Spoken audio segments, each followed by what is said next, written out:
دوستوں کچھ لوگوں کا خیال ہے کہ جب کسی لڑکی سے پہلی بار ہم بستری کی جائے تو اس سے خون کا نکلنا ضروری ہے، چنانچہ اس خون کا آنا اس لڑکی کے باعصمت اور پاک دامن ہونے کا ثبوت سمجھا جاتا ہے، اور اگر شادی کی پہلی رات لڑکی کو خون نہیں آیا تو لڑکی کو بد چلن، آوارہ اور عیاش سمجھا جاتا ہے اور عورت کے پاک دامن ہونے میں شک کیا جاتا ہے، اور یہ شک کبھی کبھی اس قدر زندگی کو کڑوا کر دیتا ہے کہ نوبت طلاق تک جا پہنچتی ہے، اور اس غلط فہمی کی وجہ سے ہزاروں لڑکیوں کی زندگیاں خراب ہو جاتی ہیں۔ لہٰذا اس مسئلے پر روشنی ڈالنا نہایت ضروری ہے تاکہ لڑکیوں کا گھر آباد ہونے سے پہلے برباد نہ ہو جائے، لہٰذا اس ویڈیو کو پوری ضرور دیکھیں۔ دوستوں کنواری لڑکیوں کے مقام مخصوص میں اندر کی جانب ایک پتلی سی جھلی ہوتی ہے جسے پردہ بکارت یا پردہ عصمت وغیرہ کہتے ہیں۔ اس جھلی میں ایک چھوٹا سا سوراخ ہوتا ہے جس سے سن بلوغ کے بعد حیض کا خون اپنے مخصوص ایام پر خارج ہوتا رہتا ہے۔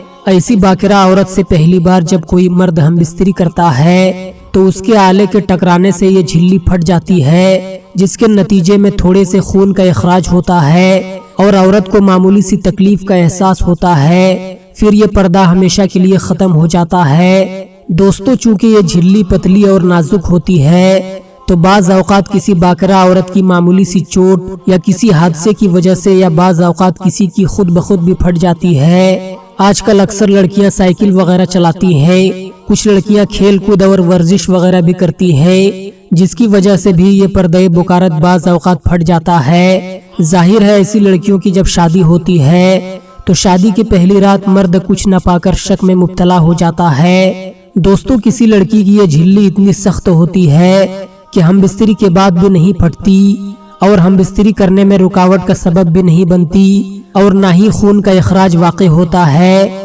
لاکھوں میں سے کسی ایک کی یہ جھلی اتنی موٹی اور سخت ہوتی ہے کہ پھٹتی ہی نہیں، جس کے لیے آپریشن کی ضرورت پڑتی ہے۔ لہٰذا دوستو اگر کسی شخص کی شادی ایسی باکرہ عورت سے ہو جس سے پہلی مرتبہ ہم بستری کرنے پر خون کا اثر ظاہر نہ ہو تو ضروری نہیں کہ وہ عورت آوارہ، عیاش اور بد چلن رہ چکی ہو، اس لیے اس کی عصمت پاک دامن پر شک کرنا کسی بھی صورت میں جائز نہیں جب تک اس عورت کے بد چلن ہونے کا مکمل شرعی ثبوت گواہوں کے ساتھ نہ ہو۔ لہٰذا ان باتوں کا آپ ضرور دھیان رکھیں۔